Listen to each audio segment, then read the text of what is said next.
મુખ્યમંત્રી ભૂપેન્દ્ર પટેલ MS યુનિવર્સિટીના 72મા પદવીદાન સમારોહમાં રહ્યા ઉપસ્થિત. કહ્યું, ઉત્કૃષ્ટ સમાજ અને ઉન્નત રાષ્ટ્ર નિર્માણને ગણાવ્યા શિક્ષણના ઉદ્દેશ. પદવીદાન સમારોહમાં કુલ 13,599 વિદ્યાર્થીઓને પદવી એનાયત.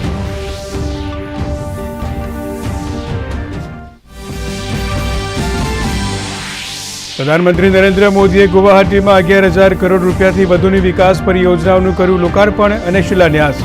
કહ્યું, અયોધ્યામાં ભવ્ય આયોજન બાદ મા કામાખ્યા દિવ્યલોક પરિયોજનાનો શિલાન્યાસ કરવાનું મળ્યું સૌભાગ્ય. આજે પૂર્વોત્તરને મોદીની ગેરંટી પર પૂરો વિશ્વાસ.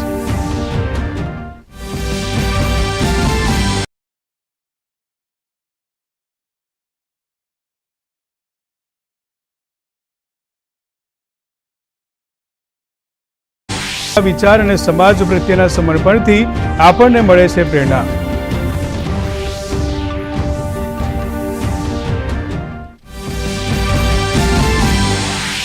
રાષ્ટ્રપતિ દ્રૌપદી મુર્મુ અને કેન્દ્રીય ગૃહમંત્રી અમિત શાહ દિલ્હીના વિજ્ઞાન ભવનમાં કોમનવેલ્થ એટર્ની જનરલ અને સોલિસિટર જનરલ સંમેલનના સમાપન સમારોહમાં રહ્યા ઉપસ્થિત. રાષ્ટ્રપતિએ ન્યાયના વિવિધ પાસામાં સામાજિક ન્યાયને સામેલ કરવા પર આપ્યો ભાર. તો કેન્દ્રીય ગૃહમંત્રીએ કહ્યું, 19મી સદીના કાયદાથી 21મી સદીમાં ન આપી શકાય ન્યાય. પહાડો પર બરફ વર્ષા અને મેદાની વિસ્તારમાં વરસાદથી ઉત્તર ભારતમાં બદલાયો હવામાનનો મિજાજ. દિલ્હી NCR સહિત અનેક રાજ્યોમાં વિવિધ જગ્યાએ વરસાદ. જમ્મુ કાશ્મીર, હિમાચલ અને ઉત્તરાખંડમાં બરફ વર્ષાથી માર્ગ પરિવહન પર થઈ અસર. તો બીજી તરફ ગુજરાતમાં તાપમાનનો પારો ઊંચકાયો.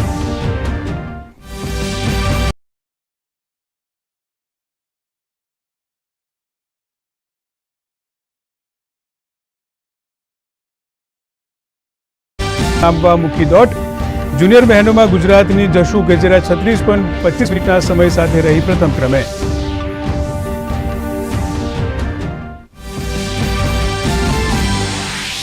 આજે 4 ફેબ્રુઆરી એટલે વર્લ્ડ કેન્સર ડે. કેન્સરના જોખમો વિશે જાગૃતિ વધારવા અને તેના લક્ષણો અને નિવારણ વિશે માહિતી આપવાના ઉદ્દેશથી ઉજવાય છે આ દિવસ. આ વર્ષની થીમ છે close the care gap. Everyone deserves access to cancer care.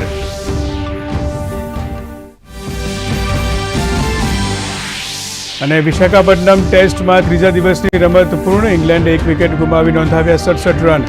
Shubman ગિલની શતકીય ઇનિંગના સહારે ભારતે ઇંગ્લેન્ડને આપ્યું 399 રનનું લક્ષ્ય.